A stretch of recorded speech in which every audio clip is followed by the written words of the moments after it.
So, another consequence of the resignation of Benedict XVI is that a whole bunch of crazies on the Catholic Church have put again into the public arena the prophecy of Peter the Roman, particularly when many are saying that the next pope will be the one fulfilling that prophecy.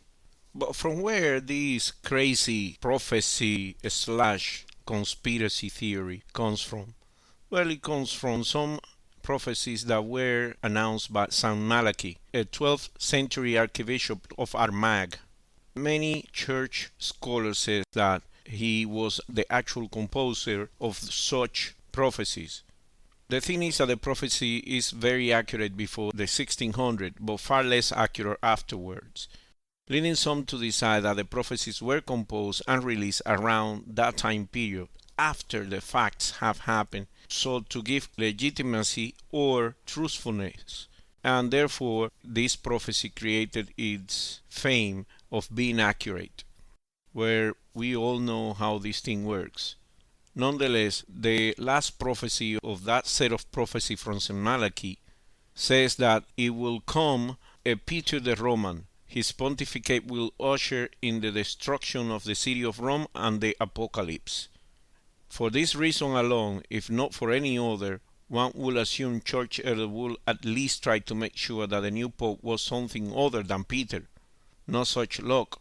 One of the leading contenders is Cardinal Peter Turkson of Ghana, who will be the church's first black pope. Another one is today's Camarlengo, the Secretary of State of the Vatican, whose name is Tarcisio Pietro Evastio Bertoni, an Italian and a diplomat within the Catholic Church. And as you see, his second name is Pietro. This second one is a little bit more controversial than the Ghana Cardinal Peter Turkson. The reason why this one is more controversial is because it's enfrascated in a big fight for control of the Vatican Curia against John Paul II, former Secretary of State, Cardinal Angelo Sodano, a veteran diplomat also. Both Bertoni and Sodano are members of the Congregation for the Doctrine of the Faith, previously known as the Supreme Sacred Congregation of the Roman and Universal Inquisition, wherefrom arose the names Roman Inquisition and Holy Inquisition, popularly used in reference to the 16th century tribunals against witchcraft and heresy. And you know how many innocent people were burned on the stake by this Holy Inquisition.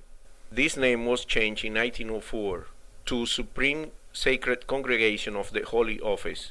It is the oldest of the 9 congregations of the Roman Curia, but basically is one of the most active overseeing Catholic Church doctrine.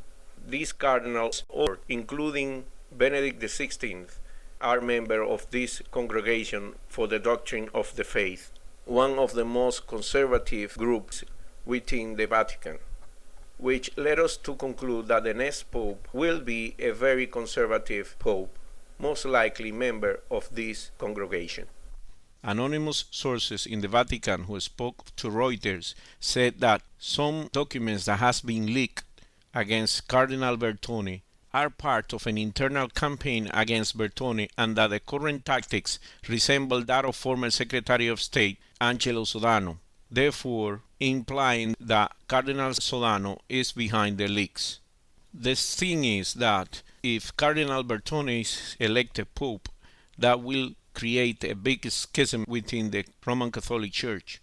But what is more worrying is that the Catholic Church selected a pope with the name of Peter. I personally hope that the Church does not appoint anyone named Peter, but I wouldn't be surprised this day. I think the drama this thing will bring to the Catholic Church will put again Catholic Church in the public arena and will create a huge soap opera type feud that a lot of people will be willing to follow. Hey, but what does it have to do with Christ, religion, and actually pursuing the salvation through Christ? I think it doesn't have anything to do with it. Hell, when religion's actual goal is to save people. Another curiosity that I want to point out is that within the cardinals considered with chances to be pope, that is the one who represents my country. I hope that this one is not elected because he is one of the most conservative Catholic cardinals I've seen. If he is elected, you can be sure he will be the Pope of all conservatives. Thank you for watching.